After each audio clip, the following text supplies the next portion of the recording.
Right. In the world of business, a growing body of evidence shows that sidelining women from the labor market can be costly.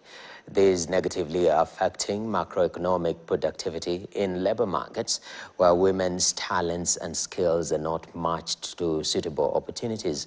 With this, Yale Economic Growth Center and Yale Inclusion Economic are hosting a dialogue between researchers, policymakers, and the private sector. The forum is expected to enable discussion on strategies to bridging the gaps between data-tested programs, budget allocation, and connect women to opportunities within the digital economy.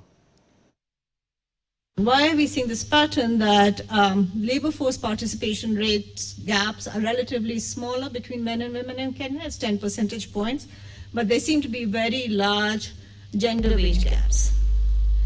And just to give you a sense, if I just look at the data for Kenya and I look at the unadjusted gender pay gap in Kenya, at the monthly level it's 31% and at the hourly level it's 17%. These are large gaps that exist. And then when you ask where are these gaps coming from, unsurprisingly, a lot of them are coming from industry.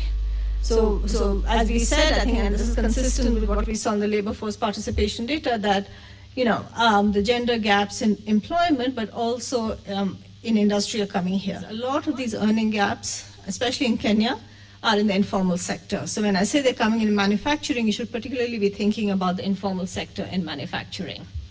And so the simple question we're trying to answer is, how much higher would economic activity be if women faced the same playing field as men? Yeah, if you removed some of these additional frictions that are imposed on women versus men. There are many other indices, as we know, that try to capture gender gaps. So what is different about this index is, A, it's model and theory based. So we're going in with a model of the world. We're trying to make these comparisons. We're using microdata. And so it contrasts in trying to say this is real world, microdata based outcomes, economic outcomes